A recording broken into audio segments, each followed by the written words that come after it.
He's actually more fondly known as DV, so that's how I'm going to be addressing him through the webinar. He is the Director for Design and RSP, which is one of the leading global design firms, which is present in 12 countries. He's extremely respected in the field of architecture and has led uh, designing of projects both India and overseas for over 2 decades now. DV, welcome aboard. Thank you, Kanika. Thank you, all the panelists, as well as all the people who are attending this webinar. Great. And we have another interesting panelist with us, Kunal Chaudhari. He's director for Udayan Chaudhari and Associates, which has for decades advised clients in India and abroad on MEP design and solutions. While Kunal is very young, he's already a guest lecturer at renowned architecture and engineering colleges. So Kunal, welcome aboard as well. Hi, glad to be here. Hi. Great. So before I ask any questions, I'd just like to quickly give a disclaimer and please bear with me for a minute. Please understand that all the views that would be presented during the webinar are individual views of the participants. They may or may not be same as the views of their firms. Also, I would request media or any other person not to quote these participants without their authorizations in any public forum. So great, let's get going. And before we're going to dive into the technical questions on design and MEP, I think it'll be great if we have some context setting in terms of the problem statement for business from Amit, and also in terms of health from Kunal. So my first question is actually to Amit. Amit, do you think working patterns have changed post-COVID? And of course, everyone talks about working from home. Do you think it's going to prolong in the medium and long run? Yeah, thanks, Kanika. So firstly, I hope everyone watching this and your near ones are safe. I'd like to thank SpeakIn for organizing this, Kanika, you for moderating it, and my co-panelists for joining me. I am delighted that this event is starting on time, and anybody who knows me well would say this would make my day. So thank you, SpeakIn, for getting this on board on time. See, Kanika, there are two types of jobs. There are one which can be performed efficiently at home, and the other ones which cannot. And a lot of people who are in roles that can be performed from home are now habituated. And while they want to return to the workplace to collaborate with others or just to get out of the house, they actually may not mind working from home from time to time. But there's another group of people who cannot perform their roles from home efficiently because of the nature of their jobs. And they're either nervous about losing their jobs, or they are currently helping increase the stock price of Netflix and Amazon during their workday. I believe that work from home is here to stay. There is no question in my mind. I think most of us have been positively surprised by the rapid adoption of technology and also the productivity while working remotely. But I believe that each company will solve for remote working differently according to their circumstances. And while technology is great, it's really not a replacement for human interaction. And there's various other considerations like data security, internet bandwidth, creating a company culture, hiring, mentoring young staff, etc. A lot has been published on this topic, and there are several shortcomings of working from home as well. Companies obviously will have to carefully assess the cost and benefit and take a call. And the solution will be different for every company. It may range from 0% remote working to 100% remote working. It's really hard to generalize. But what I must say is that this is definitely a turning point in how we all view the workplace. And in my opinion, the answer is not an either or. I think office and home office will continue to coexist in future, and we will definitely see more work from home. We will see more staggered work timings at office, and we will see more rotation policies. And attending office, some days a week, but not all. So I think in short, it'll be a hybrid, and each company will solve for it differently based on their unique requirements. Right. Thank you, Amit. I'd like to confess that I do add to the Netflix talk. My toddler has been singing Ciao Bella, I think this entire lockdown. So, yes, there are a lot of us like that. I think let's move on to a question that is very pertinent from health perspective that has been bothering not just companies and their HR heads, but even design firms.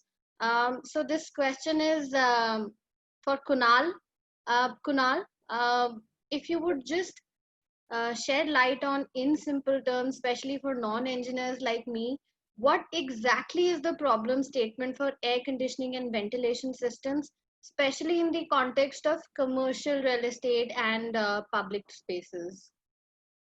Right. So, Kanika, to begin with, I think the problem statement can come in a little later, but I think you need to understand what the virus is doing and how it's spreading, right? So, Okay. the virus is a very simple positive sense RNA virus, which is protected by a lipid layer, which is basically protein, right?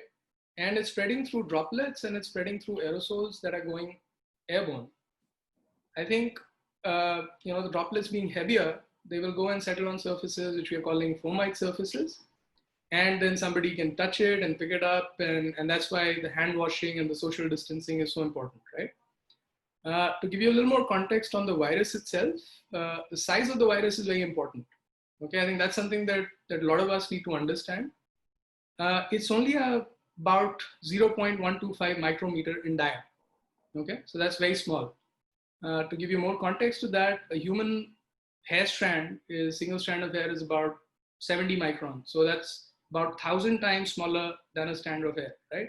And about 20 times smaller than PM 2.5 that we've been all so scared about in Delhi NCR every winter with pollution. So if you've not been able to tackle PM 2.5 very well, you can just imagine how we'll filter or tackle the virus. Now, the problem statement is basically the virus is getting airborne. It is getting, people are getting infected while breathing it. That's why the masks come into play, very importantly. And in enclosed buildings or not so well ventilated spaces, what you have is, because of post ventilation or because of air conditioning, drafts, right? So it can go even farther than the 2 meter distance that we've been talking about. So the 2 meter social distance might be very applicable outdoors, but it may not be so applicable when you're indoors, because the air conditioning system can propel it maybe 30, 40, 50 meters away.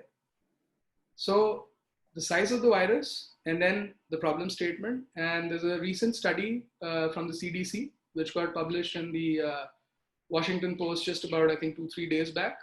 And the virus spread is more in the air and not off the surfaces, according to that. So the risk of you getting COVID-19 is more while you're indoors in enclosed spaces that are not well ventilated, as opposed to the popular belief that it's spreading off surfaces, etc., when you're touching it.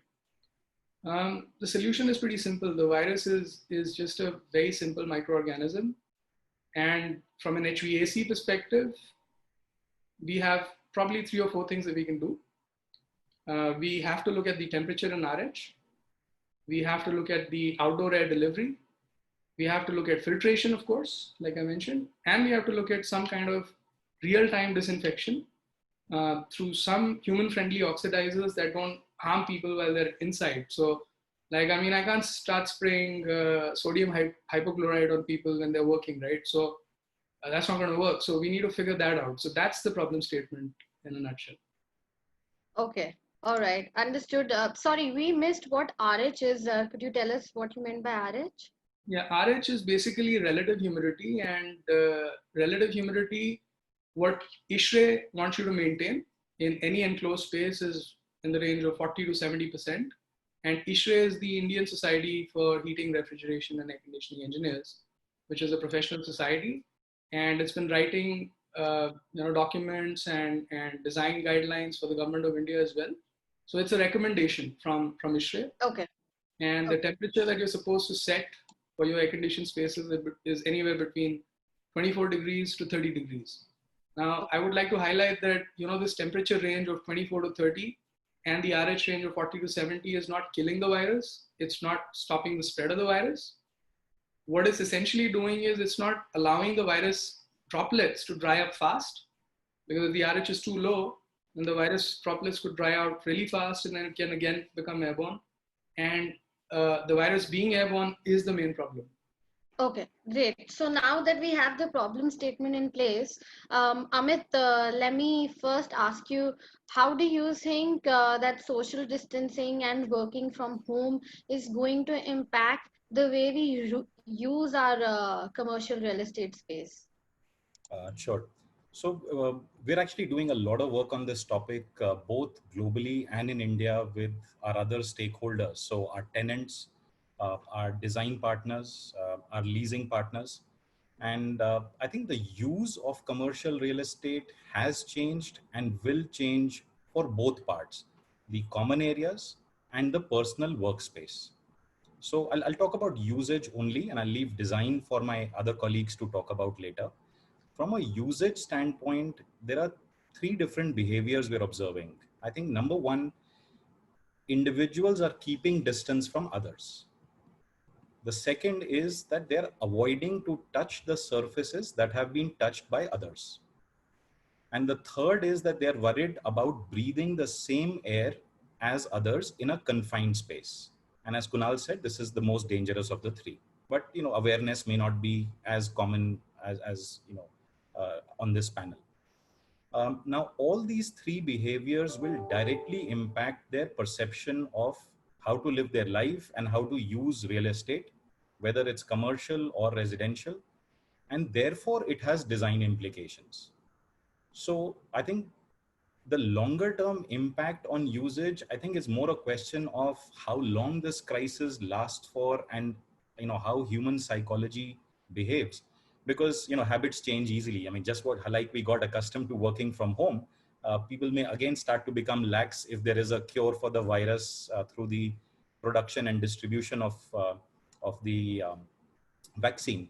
But I think whether the long-term usage behavior changes or not, the design changes required to the buildings are immediate and are real, because at least for the foreseeable future, people will make their decisions on whether to lease and occupy a certain building basis their perception on how safe it is. And I'll leave the design changes, whether it's elevators or common area interactions, etc. DV is far better, place to answer on what the design changes would be. But the usage behavior has already changed. Okay. All right. Great. So, DV, what has been the immediate response of your clients? Has been more around design, or has it been more around operations, or has it been a mix? Well, we've been talking to a number of clients, and there are concerns. Many of them are expressed. I think the first thing is, like Amit said, look at what is the short-term requirement, and then look at what is the medium term, and then go for the long term. In the immediate term, I think people are looking at what they can modify in their spaces, which is more operational in nature. So, starting from, and each building owner in that sense, including Hines, I'm sure, wants to manage the whole operations of their thing so that the building and its surrounding looks absolutely safe and secure for all their tenants. So what has happened is that most building owners have asked for installing thermal scanners, giving PPE equipment to some of their housekeeping staff who spray the cars as they enter. They're scared that cars will bring in virus back into their office buildings. They're looking at sanitizing areas throughout the entire public areas and common areas. They're also demanding that as part of the standard operating process or procedure, every tenant also undertake sanitization within their office at the end of every work shift so that the building remains safe.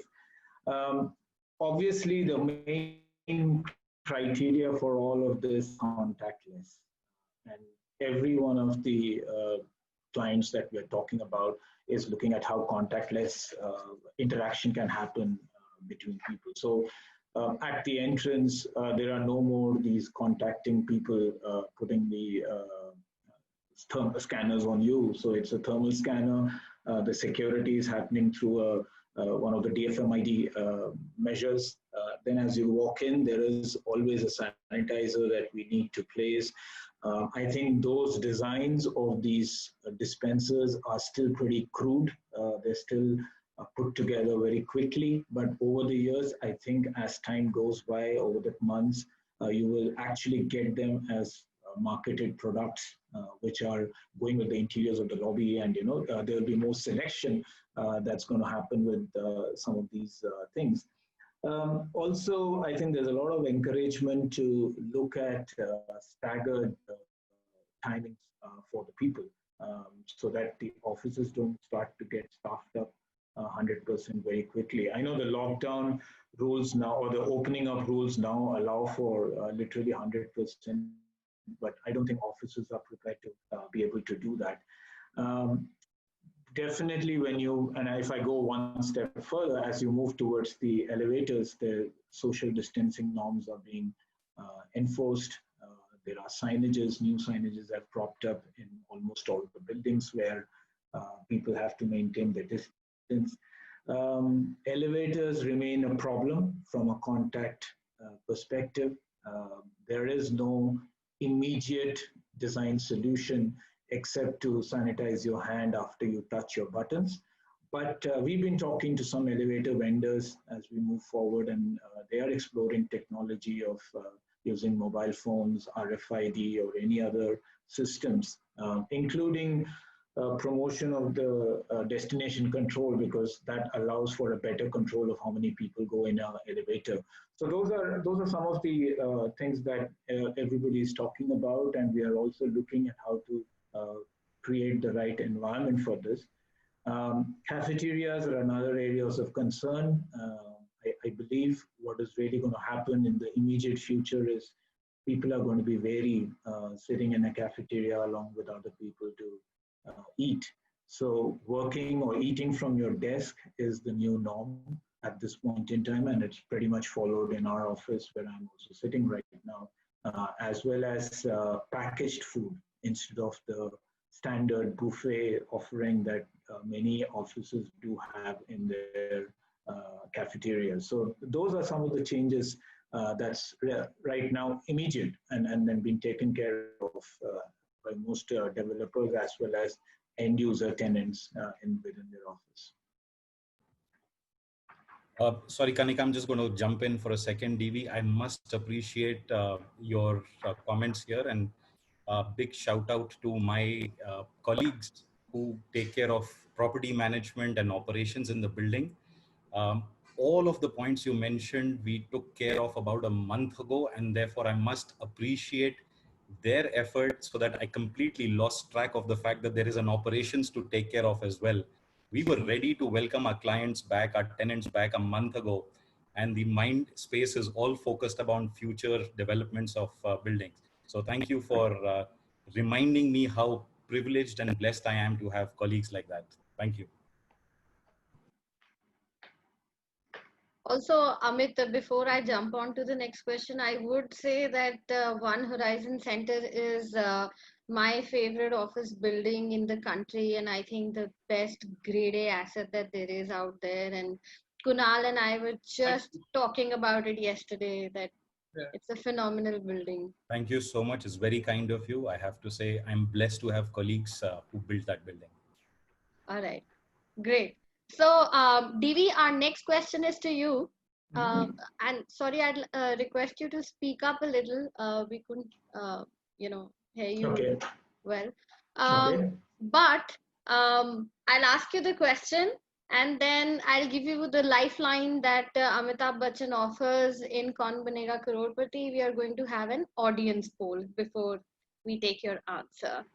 So my question to you is that, past few years, we've seen a reduction in office space requirement per person in terms of square footage. So numbers have, let's say, gone down from 100 to 120 square feet a person to, let's say, a 60, 70.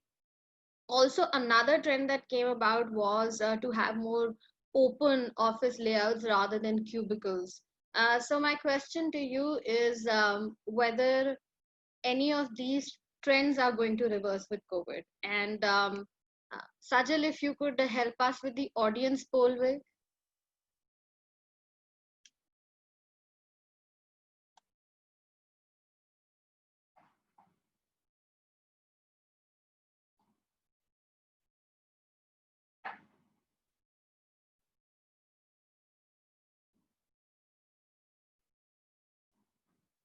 Sajal, do let us know when you have the results and please do display these.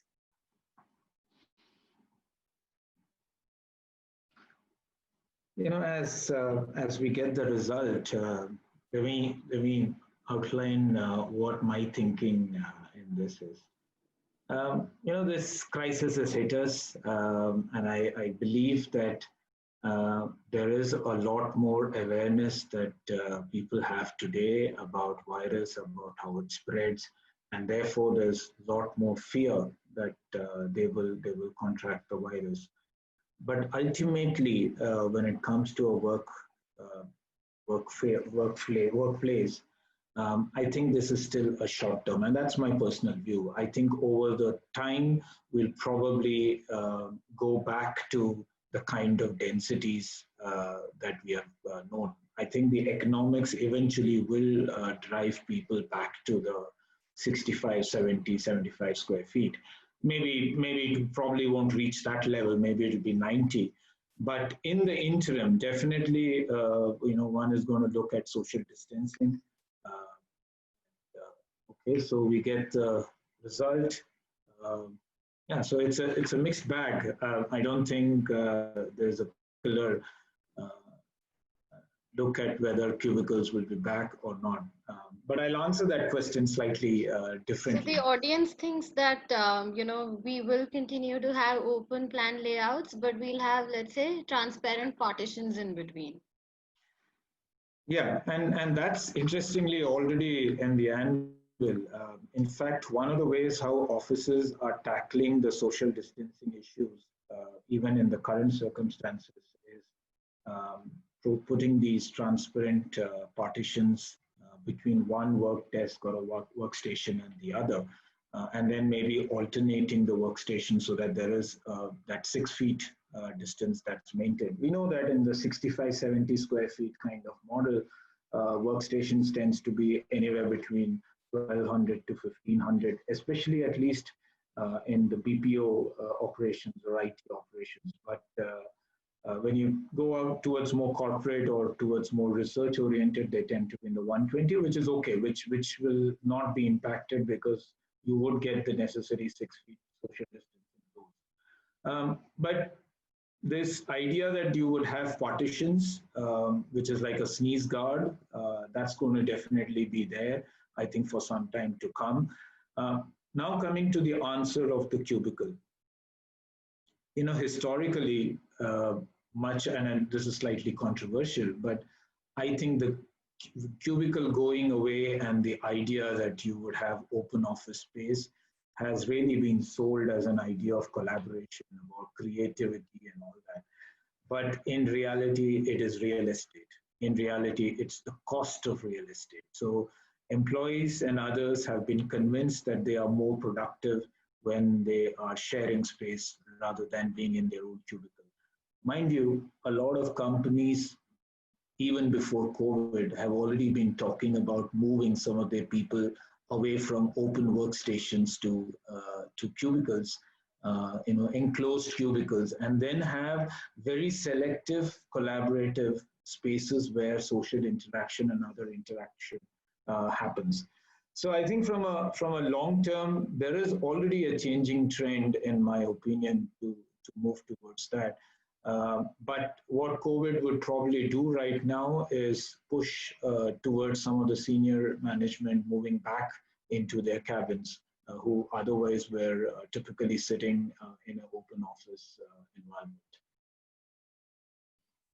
All right, great. So, before we get on to the next question, I'd like to share that when I was working with GIC in Singapore, the office had more cubicles. And what was very interesting for me is that to see that literally it was like a home of a person. So there were a lot of photo frames, some had Hello Kitty posters. Um, there used to be an entire lineup of shoes and wardrobe lying near the desks because a lot of people use the MRT there. So, they would change their shoes. And it was really interesting. I had never seen that. And I think it was kind of cute. At the same time, I do sometimes like open layouts as well. You could just shout across to your colleague and it just makes interaction more open, I feel. All right, so sorry. Just one other point about it is that as social distancing norms will be followed, typically most offices cannot right now afford to become 100% occupancy, even if they wish to, because some of the seats would have disappeared. So I think what's going to really happen is a lot of the companies are going to work on shifts, but then the question of sanitizing workstations, which are going to be shared by two different sets of people, comes into play. Industry is already responding to it with mats that kind of cover the tables and the workstation, which can then be removed completely, sanitized, and a new mat put into that place for the next shift to come in and start working. So I think it's not going to be so easy an answer whether cubicle will disappear or will remain, but in the interim, definitely you're going to see a drop in the occupancies of most offices. All right. So this it's interesting. So are these transparent mats like stick on and pull on? Like, would you just stick them on your entire workstation and pull them off when you leave? I believe so. I mean, quite frankly, I have not seen them. I've done some research on it because one of our clients was talking about it. And our team had actually pulled out some vendors who are providing those mats right now. But they are transparent, and but of course you have to put disposable bins where they get thrown, and it's your responsibility to throw it before you go. Oh, so I think that's very interesting. That's also a very cost-effective solution for most organizations. Right. Great. So having discussed what the trend is going to be like in terms of layouts, if you could shed a little bit more light, DV, on what you think are going to be, let's say, medium to long-term design changes that would come about, especially when we talk about common areas, and if the way we design commercial real estate is going to change per se. Also, if you could help a lot of people, especially students. So one of them has posed a question as well: how easy is it to be actually flexible in design midway? How easy it is to be flexible in design midway. Right. So let's say you are going to look at certain changes in the medium term in Yeah. design, but Yeah. also let's say do shed some light on if a project is already undergoing design, and we do know that design also have a longish life cycle as well. So how can people tackle these two things? Okay, so I'll take about 5 minutes talking about this. So you have to look at the office from the whole process of an employee entering into the premises and then right up to his work desk and the day that he spends in office and then goes back. When you look at it from that perspective, one of the key item here is to have absolute contactless movement, as well as the ability to maintain social distance with any other people who are coming in. So we have already spoken about installation of sanitization stations at the entrance. thermal scanners and other scanners that will come into play. There is already talk about putting entrance mats, which are 12 feet long, because those 12 feet long would then sanitize your shoes before you actually enter the office. So in terms of design, a number of office buildings today do have the vestibule, which typically tends to be anywhere between 10 to 11 feet in any case. So those will add to that, and there's not much design change per se that you really need to do there. The elevators today are definitely a problem. I believe in terms of design, a building which is a central core may actually work better for a simple reason that the lift lobbies tend to have two sides to them. And at least in design, as a typical floor, they do have. So what happens then is that you are able to organize a one-way movement where how you enter into the elevator lobby and how people come out of the elevator and move out, can be worked out in a one-way direction. And that way, a central lobby tends to help. Elevators, I think there's a lot of work that elevator companies are doing. We've been talking to some of them about how you can use RFID, how you use other functions like mobile application for getting people to move. We should not forget that the capacity for each of these elevators will drastically reduce. One would expect a longer waiting time as you go up to your office building. I don't think one would be able to change that at this point in time, at least in existing building.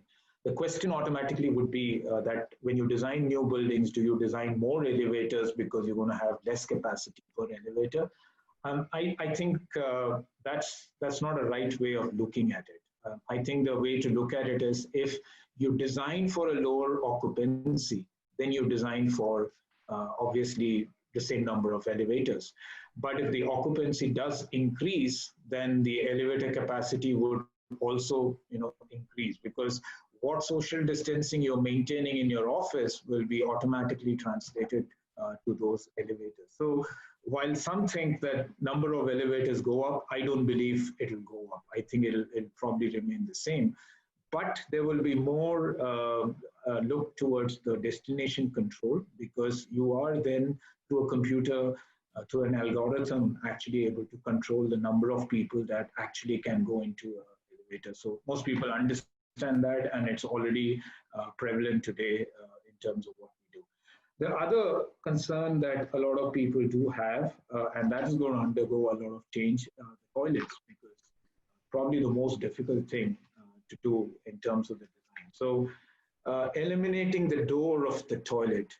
What we've observed in some of the design changes that we're already undertaking is that most clients would now want the toilet doors or the entrance door to be eliminated. Now, most people would have observed in airports, that is already the case.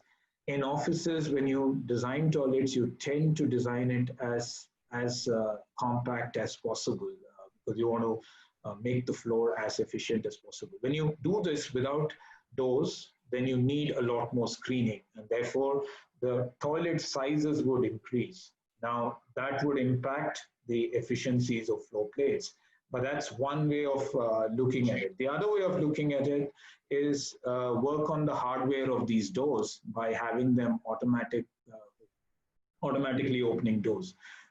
Difficult, but it is possible to do that. We also observed that while the elevators may be an issue, a lot of the people may well choose to use the staircase simply because of social distancing and the sense of it. What we think, therefore, can be done with some of these staircases, which tend to be all fire escape stairs, is that your doors, which you have in those, would either have to be an automatic opening, sensor-based opening doors, or you use the hardware to keep it hold open so that it closes only in case of fire, but kind of keeps it open during most of the operational. So people are then more encouraged to walk up the stairs, at least the first 2-3 floors, if not beyond that. We are also talking to our MEP consultant, like Kunal, whether the pressurization of the stairs can actually be converted to pumping in more fresh air. The pressurization really works only during the fire case, but it's a fan that's just sitting there, but we could use that fan to now see if we can bring in more fresh air to these enclosed staircases or fire escape staircases. And also do the same because mandatorily for fire, we have to do the pressurize the elevators. So those shafts can also be kept with a lot more fresh air. So that will bring in some comfort in people's mind and perception when you talk about it. Elevators can also have ionizing devices that suck away some of the germs and bacteria and virus that are in the air. There are now products available which you coat over your handrail, over your buttons, something called a liquid guard that holds for about 5-6 months and keeps it free of any virus and bacteria for some time to come. So there are views like that that we are all looking at. We are also looking at the material that we use in our offices. I think a lot of people believe that carpets and soft fabrics are really bad for this kind of situation. I do have a slightly contrarian view. This virus is, at least this virus and probably other viruses too, would tend to stick onto hard surfaces more than they would stick onto porous surfaces. Now, if an organization has a cleaning regimen which keeps cleaning hard surfaces on a regular basis, then maybe hard surfaces are a good way to go, to use stone or marbles or tiles that you want to do. But the one advantage of carpet is that it absorbs, it's porous. It's less likely to transmit virus to you than a hard surface today. But carpets require long-term maintenance. So then you have to think about what kind of carpets to do. So, just an offshoot, in a healthcare situation where you're doing a hospital, you use hard surface because the typical cleaning regimen is far more stronger and heavier than an office. So it's better there because it will get cleaned off. The virus will be cleaned off the surfaces like floorings and walls. But when it comes to offices, I think there's a mixed bag, whether you use carpet or stone. I probably don't think there's one right way or wrong. I think it's an operational issue. Different organizations will choose to look at it differently. Coming back to the washrooms, we just spoke about the entrance, but there are other elements of washrooms which are problematic. So contactless soap dispensers, contactless faucets are already known. That's a no-brainer. We are already using it. Many public toilets already have it. The WC cubicles are a problem, and they are still a problem. I don't think there is a solution for it yet. In terms of door hardware, we've recommended on existing buildings that we mount a paper towel dispenser near the door so that those can be used as you go in. The health faucet, which most Indians do use, are a problem because you touch them. So maybe additional sanitizer within the cubicles are an important thing. You do get now WCs which incorporate an automatic jet in place of the health faucet, but those are expensive stuff, not probably affordable in most commercial cases. You can do that in hotels and maybe residential, but those are not things that we can do in most of the spaces. Again, there are other measures that we will have to look at, how much you can automate door openings even within your office, how you can use some of the foot handles that are, the word handle is probably wrong, footles that you can fix to doors to open doors. So a number of changes. I think those are design changes that are already on the anvil. We are already doing it. And we'll have to see. The long-term changes like reduction in occupancy, I don't think people are talking about yet, even in the new buildings that we are designing at this point. Okay, great. Thank you. Thank you so much, Divi. My next question is to Amit. Amit, in light of what we've thus far seen in the discussion, what is your short and medium term outlook on demand for commercial real estate? Okay, that's a tough one. Trying to play Nostradamus here. So look, I mean, pre-COVID, we were already in late stage of a bull run in the office sector, and I think a cyclical downturn was around the corner. COVID has definitely accelerated it. We are now officially in recession, I think in India after 40 years. I think in the short term, and let's call it 12 months, companies will preserve cash, and also they will not take any huge decisions because of the uncertainty. You know, that period of 12 months could become as short as 6 months, but I think somewhere between 6 to 12 months is when companies will see a little more certainty and then start to make big decisions. So therefore, in 2020, office space absorption is bound to decrease. Um, but looking at the longer term, I think there's a number of factors which honestly I don't know the answer to. I'll lay out the factors and I'll be happy to put a guess on it. But you know what?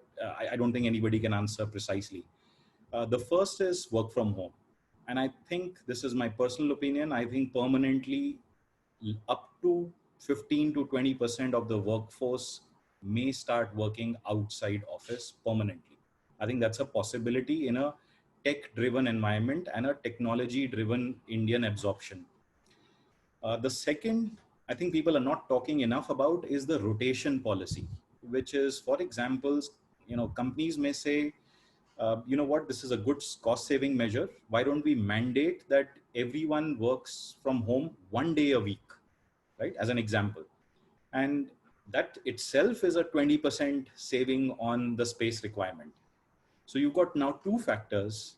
One is permanent work from home, and the second is partial work from home, which can significantly reduce the requirement for office space.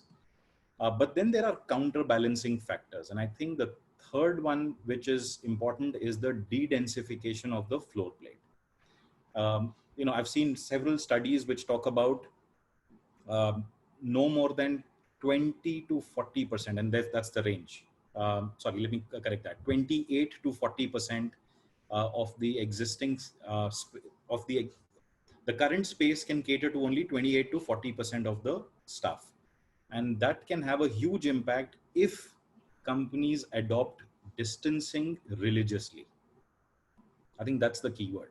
They may or they may not. So it's an unknown. I think the net impact of these three, which is two negative impacts and one significantly positive impact, together with how is India's GDP going to recover, and lastly, how will be India's global position, on a relative scale? Will India benefit from COVID or will India not? There'll be a global shift in, decisions of MNCs. I think all of these combined will lead to what is the medium to long-term demand for commercial real estate. I think the market may actually shrink slightly, a net result of all of this. But it'll then, after shrinking, will continue to grow at a nominal pace. But I think there's one final comment I'll make to this, which is flight to quality. Because the market size may shrink, but for quality developers and quality operators, there is going to be a higher demand than before. We've seen a consolidation, very strong consolidation in the residential market, and I think we'll see significantly more in the office market as well. Therefore, there will be certain players who provide a lot of impetus on design, on health and safety, and they will significantly benefit coming out of this. So that's my view, Kanika. Let me just add one thing to what Amit said about reduction for about 28 to 40%. I think I can easily validate that because we looked at some designs for where existing workstations were. We realized that if you just take the existing workstation and apply social distancing norms, we were reducing 50% of the seats. But if you were to do a fresh office with a norm of social distancing and relook the way the workstations are organized, we actually got 60%. So we lost 40% of what we would have normally done prior to the social distancing. So that's the answer to that 28 to 40. There's real design. You could see that happen already. Wonderful, thanks. All right, great. So I also think that probably large offices may be broken into, let's say, more hub and spoke model. But again, I think it's heartening to say that overall the demand would balance out, and we would again be in a good position. I would now request Amit um, to shed similar light on residential space. What do you think has changed there or is about to change? Okay, I think some of the trends and behaviors around usage that we spoke about in the commercial space equally apply to the residential sector as well. So I would point out probably three areas where the residential will be directly impacted. These are again my personal opinions. I think number one, the home size will increase. Between 2012 to now, we've had significant affordability issues, and various cities have shown smaller apartment sizes. So Gurgaon moved from being a 4-bedroom house market to a 3 BHK market. Bangalore moved from a 3 BHK to a 2 BHK. Bombay moved from a staple 2 BHK market to a 1 BHK market. But now with the stagnant housing prices for so many years, and salaries have continued to increase due to inflation, affordability is a lot better in real terms. And in addition, when you look at the COVID related quality and safety concerns and the need for more space and the need for balconies and the need for a work from home and home office, I think that houses will get bigger by about half a room to a 1 room. So half a room, call it a study, or 1 bedroom extra. I think I can see the home sizes again becoming bigger over the next few years. The second is quality, and quality in emerging markets like India is pretty synonymous with cost. So when we've promoted low-cost housing, which of course is the need of the hour for the masses, but what's also happened is that the quality of housing has suffered. People have made decisions, cut corners. The choice of materials used, the choice of contractors, not taking time to think through because they're in a rush to get the capital out. Margins are low. Quality has suffered, and I think this has been going on gradually for the last 7 to 8 years. And I think we are now at a turning point where this will reverse for the next several years.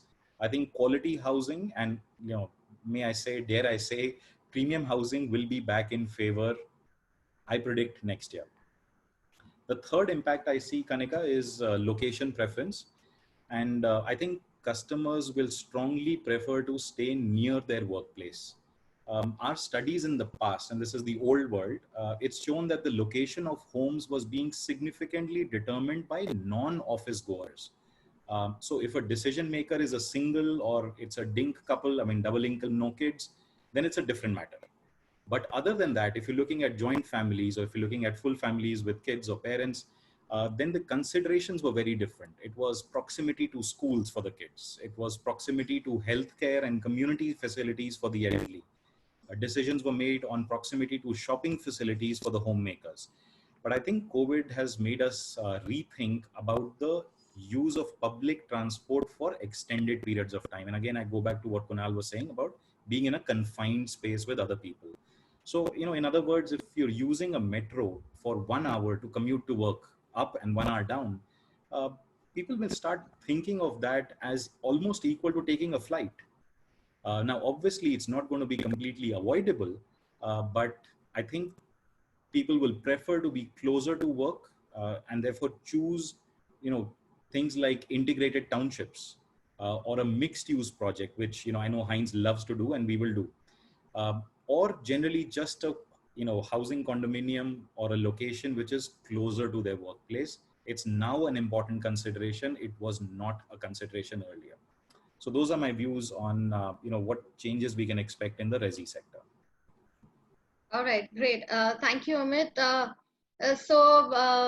have a surprise. We're going to again launch an audience poll on that, and let's see what the audience pegs the demand to be. So Sajal, please have that out there. Great. So let's take a few seconds to just answer this. The question to the audience is, what will happen to demand in the next 18 months? There's a biased quiz, Kanika. There's no option to say increase substantially or significantly. All right. I think that's been which is probably what most of the panelists here want to happen, wish to happen. Absolutely. So do I actually. So the moderator also wants that. Great. So while the audience is answering that, Divi, I just ask you to shed light on how you think the space within an apartment would change from design perspective. You've already shed light on common areas. We'd love to hear your thoughts on how design within an apartment is going to change. Okay.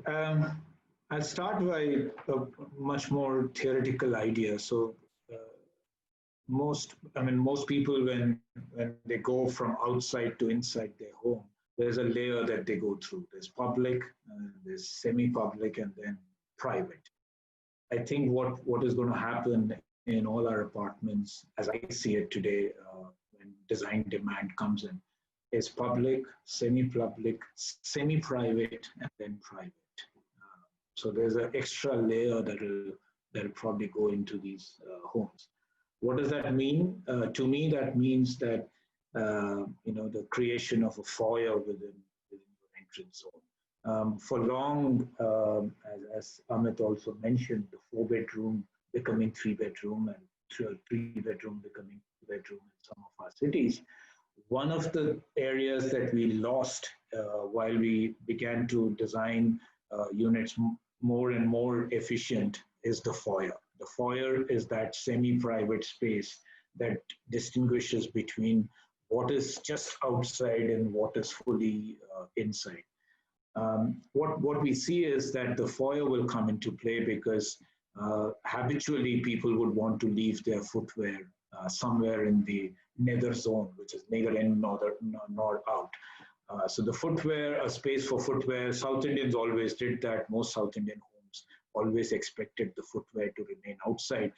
But I think across the country, you probably have something like that happening. So the foyer comes into play. Interestingly, nobody has yet asked us, but I believe that somebody is going to ask for a powder room or a washroom right next to the foyer. Many of you who are already going back to work would know that when you reach home, the first thing you do is straight away march yourself into the washroom, into the toilet, and have a bath. So I think if that perceives or that perception remains that we will need to take a bath as soon as we reach home before we touch or get into contact with anything else. Some of the foyers you may want to combine with powder rooms or a washroom, where at least the least you can do is wash your hands before you actually get in. The third thing that I believe that one would look at is, and that's where affordability comes into play, because a lot of people may or may not be able to afford larger homes just because they have this new element of working from home. So when you look at it from that perspective, people look at how they can use the space. During the day, it's a work from home. At night, it becomes your bedroom. How do you transform that? You transform that with modular furnitures, with furnitures that can be adapted. Now, in high-density cities like Hong Kong and Tokyo, you already know that these things exist because people simply cannot afford the square footage to have a bedroom separate, a dining room separate, and a living room separate. So now that the element of work is also coming into play, a lot of the people may or may not be able to afford to create, but will look at transforming their spaces over the time. So from morning to evening to night, that may happen. One other aspect, we've gone through this with almost every family which have small kids, is the mental state of these kids who simply are not able to go out to play. What do they do? I mean, how do parents manage to keep up their spirits? So, the outdoor obviously becomes that much more important. I could propose that balconies become a little wider and therefore become a little more useful for people. Of course, that has cost and FAR and other implications in various cities, depending on the bylaws, but it could be an idea that would need to be looked at if you want to provide that extra outdoor space, which you are not able to use in your common areas. Of course, with that would come safety and security. So you look at how the parapet heights are, and you have a lot of incidents of children falling off. So you have to get into that. But I think if extra outdoor is something that you have to do within your homes, then that's something that I think will be a change that we will soon see in our apartments as we move forward. Yeah. Great, Devi. Thank you so much. Amit, I'd like to share that the audience is fairly divided in terms of the demand for residential, but most of them say it may just fall marginally in the next 18 months. I think if you did the poll before my answers, I think the responses would have been different. So thanks for giving me the opportunity to share my views before. Great. I'll just quickly move on to Kunal now because, I've been reading the questions that have been coming in. Kunal has already been asked 15 to 20 questions.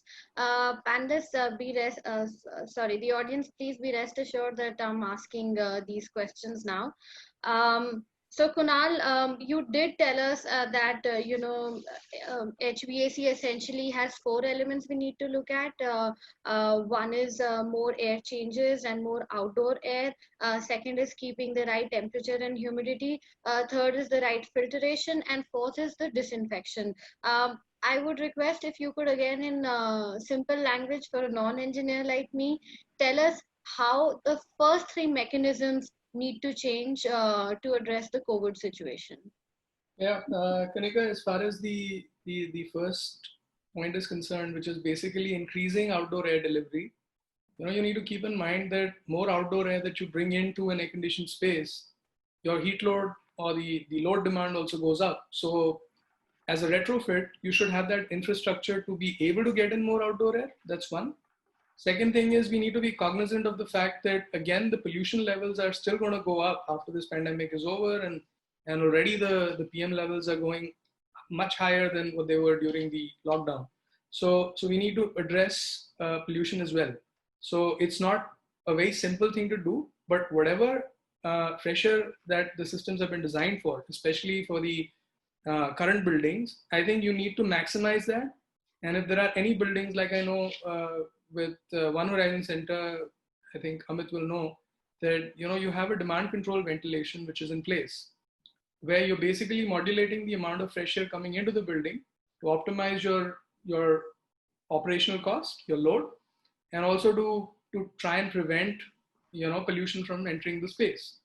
But that needs to be disabled for the current pandemic situation, because you need to be able to dilute the amount of virus which is there in an enclosed environment, say an office or whatever. So we need to make sure that the demand control ventilation is shut down, and for all existing buildings, whatever design pressure has been planned, that much as a bare minimum is coming in constantly when the air conditioning is on. That's one. Second thing is, going forward, when we do design new buildings, we would probably increase the amount of fresh air and filter that fresh air coming into the space to make sure that any future situation of this sort is negated in the design itself. The second point is regarding the temperature and RH. The RH range of 40 to 70% in most Indian cities would be achieved if you maintain or set your air conditioner at 24, 25. That's how psychrometrics work. And I want to just again reiterate that setting a temperature on an AC of 24 to say about 30, or maintaining an RH of 40% to 70%, it's actually not doing anything to the virus. All it's doing is, when you have droplets settling on surfaces, it's preventing a very low RH will increase the chance of infection spread because the droplets would dry out much faster because the RH is low and the air would have the tendency to pick up that moisture. And then the virus from the surface can become airborne. So that's the second point. But it is a recommendation and we should adhere to that when we are operating buildings, including my office building right now is operating at about 25 degrees Celsius. And the third point is on filtration. Now, I've had multiple questions from multiple people, even on this Q&A here, and many clients over the last 2-3 months. So we need to understand, we need to go back to the size of the virus. The size of the virus is extremely, extremely small. I've heard people talk about, and including Ishray has been talking about an MERV13 filter. It will not catch the virus. The efficiency for that filter is 95% for 3 micron. That is 25, 30 times bigger than the current virus size. And it is a media filter. Even a HEPA filter, a lot of people must have heard about HEPA filters being put by Airbus and planes and things like that. We need to again understand the efficiency of a HEPA filter, which is a MERV 17 grade filter or above. The efficiency of a HEPA filter is 99.97% down to 0.3 micron. It is still not good enough to capture this virus effectively at that efficiency. And these filters cannot be retrofitted in existing air handlers in commercial buildings or even in residential buildings because of their pressure drop. So for retrofitting, we do have a problem. I don't want to sound completely, without hope here, but we do have filters which are in place, which are certified for the COVID-19 virus that can be retrofitted in the handling units called ion jet filters. Okay, and they can filter, they are nano level filters and electronic filters. So they don't have much of a pressure drop. They have a 3 mm water gauge pressure drop, and they can filter PM.1, which is roughly the size of this virus, with about 96%, 97% efficiency on a single pass.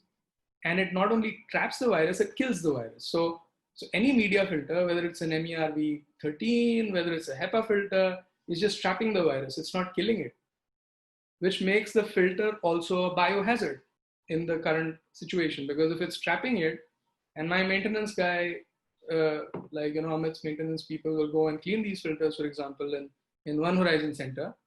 If they are not in proper PPE and the virus is caught, and they can get caught on these filters, some of it, not 100%, maybe 10%, maybe 20%, that becomes a biohazard for the person who's actually pulling that filter out and cleaning it. So we need to be categorical on that. Ion jet filters, unfortunately, are expensive. They are very, very expensive. And they range from somewhere in the region of 120 rupees a CFM, which is 6 or 7 times the cost of a standard MERV13 filter. But you need to also understand, developers like Amit and architects like DV, they can convince their clients if they can, because media filters are replaceable. They have a lifetime, 16 to 18 months, they need to be thrown out and new ones need to be put in. Ion jet filters have life about 10 to 12 years. But as a consulting engineer, as a designer, I will not recommend that you start putting all your AHUs with ion jets. In highly critical applications like healthcare facilities where you have most of the problems today, you may want to opt for ion jet filters. And you can have active disinfection mechanisms while people are sitting there in offices or in malls or in schools, for example, or universities, that can still take the fight to the virus and kill it off surfaces and air. I think that would be the more direct approach. And wherever it's extremely critical, healthcare facilities, testing laboratories, biosafety labs, clean rooms, I would say that the ion jet could be put as a solution in the AHUs where the cost could be justified. I want to just bring to notice that I think there was a question regarding disinfection also in the group, and someone has I think someone I know probably has asked me about hydroxyl radicals, and yes, that was Sorry, that was going to be my next question to you. What is your solution for disinfection? Yeah, so I said this before, like I can't start spraying sodium hypochlorite like the UP government did on the migrants initially, right? I mean, that's not something I'm going to do. As an engineer, it doesn't work. Jokes apart, like, you need to use some solutions that are human friendly. And when I say human friendly, it should not do any harm to plants, animals, and human beings. And that needs to be taken up responsibly. And there are toxicology studies for hydroxyl radicals that prove that they do not do any harm to the human beings or plants or animals. They're naturally occurring, and anybody with Google can go online and check this, for themselves as well. And they naturally occur, and they're known as the detergent of the environment, and they do clean up bacteria, viruses, etc. What hydroxyl radicals primarily do with the COVID-19 causing virus, which is the SARS-CoV-2, is basically the RNA, when it's exposed, it dies instantaneously. So we need to just prick the lipid profile, the lipid layer rather, of the virus with the hydroxyl. The hydroxyl is highly, highly unstable, and it has a half-life of about maximum 7-8 seconds. And it just needs to go somewhere and saturate itself. So what it does to the virus is it picks the protein layer, picks one hydrogen off, and disengages it. And there are technologies available now which have been there in the market for a while because of SARS-CoV-1. So when the SARS pandemic or the epidemic hit in 2005, these technologies had been developed, but because till now we don't even have a vaccine for SARS, so it was not that big a problem, I would say. So these technologies never kicked on, but SARS-CoV-2, so luckily we have that technology ready today. And some of these are certified for coronavirus by international labs like the University of Barcelona Virology Lab. There's a product that I'm aware of that is US FDA approved for 99.9% efficiency for surfaces and air using hydroxyl radicals. So that technology is there, it's available. It's not for homes and things, it's for public areas where we're going out. At homes, I would say, you can put a small hydroxyl radical generator at the foyer, like DV mentioned, or where you enter, just so that you're disinfected, at the source. And these machines need to run 24/7, 365 days, till all of us have a shot in the arm for this virus. That's how I see it. Yeah. All right. Great, Kunal. Thank you so much for summing up the solution for air conditioning because even in the Q&A, I saw most of the people had questions around it. I think we've answered most of the questions that attendees have posed to us. So little fun time now. Quick rapid fire, Karan Johar style, I would say. So I'm going to ask this question to all of you, and I'll ask each one of you individually, starting with Amit. This is basically a check of your Netflix, Prime, and Hotstar quotient. So, Amit, have you seen the following, starting with Bollywood's favorite Money Heist, Shark Tank, and of course, Sacred Games, India's favorite? Yes, Money Heist season 1. Sacred Games, yes, both seasons. Shark Tank, not yet. All right, great. So that's 2 out of 3. DV? I'm going to give a very, very boring answer. I've never worked more harder than the time that I was in lockdown. We were working 14 to 16 hours. I'm quite happy to be back in office because my time is 9 to 6. And I can go back and relax. In fact, I am only now beginning to watch TV. There was hardly any TV time in the 40 days that we were in lockdown. Okay, so DV, I'm going to send a Chromecast and a Netflix / Prime coupon to you today. Kunal, what is your take?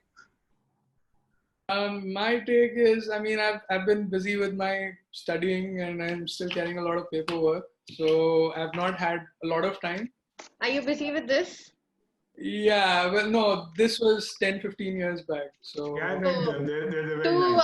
all the attendees, Kunal has written two romantic novels as well, so he's not all that technical, and it's called In Fond Memory of Myself, and the other one is Running Around in Circles. that was the first book, yes. Running Around in Circles was the first book, which I wrote probably in 2008. I still don't know why, but yeah, I did. And then I wrote another follow-up book in 2009, which is about afterlife. But right now, I'm quite focused on the task at hand. We've got a burning issue in front of us, and whatever support we can give from an engineering perspective to the country, to the construction industry, and that's what my focus is today. So maybe the third book Great. has to wait. And Great. So, but you didn't answer Netflix. Have you I've watched not, these three? I honestly haven't watched any series through the lockdown. I've seen a couple of movies. I saw a movie called Ban Maska, which was pretty nice.